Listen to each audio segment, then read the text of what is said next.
Sivaya Nama Thiruchitrambalam.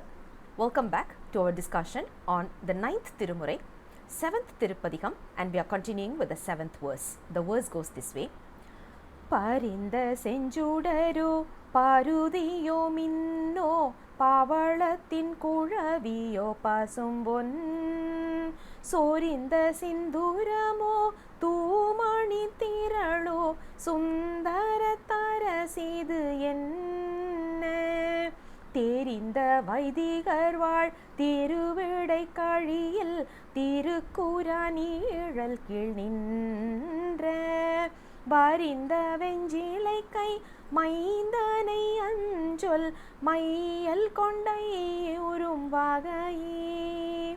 Thiruchitrambalam. This verse also resonates with the earlier verses that we have already seen, which is a girl who has fallen in love with Lord Muruga, and she's going through a bit of a turmoil due to love, and the biggest problem that she's facing is being spoken out by her mum in this particular verse, or in the form of this particular verse. We have to imagine the girl who has fallen in love with Lord Muruga is basically we are the ones, and the person who behaves like the mum is basically our guru. So our guru who has given us initiation in this path, we call it as the Diksha Guru. He is the one who's going and talking to the Almighty, saying that this is the state of my daughter, can you please show your mercy on her.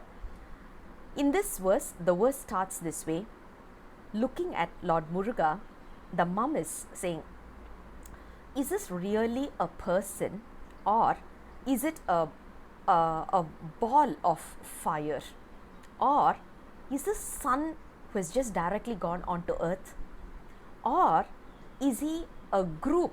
When you talk about the stone called as the precious stone called as ruby, if you have a mountain of rubies, how will it shine?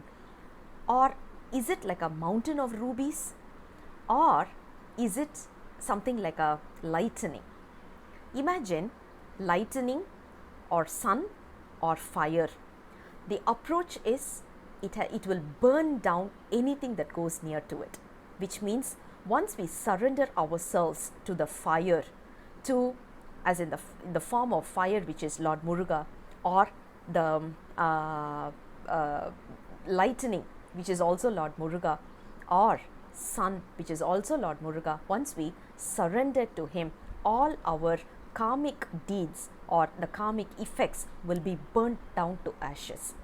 He is the one who lives in the place called as Thiruvidaikkazhi, in under the tree called as Kura tree, and the place is filled with people who are chanting Vedas regularly and in a very meticulous manner, in a very pious manner, and that is the place which is called as Thiruvidaikkazhi. In that, Lord Muruga is standing there with holding on to a bow and arrow in his hands.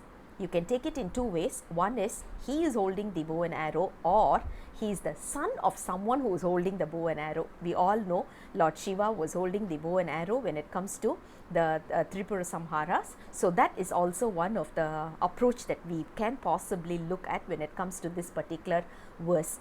And the mum is saying, why don't Lord Muruga bestow his grace on my daughter? Even though he is able to see that my daughter is going through so much of a trouble, why can't he come down and bestow his blessings on her? That is what verse number 7 is all about. I'll come back again with the next verse very soon. Until then, Sivaya Nama Thiruchitrambalam.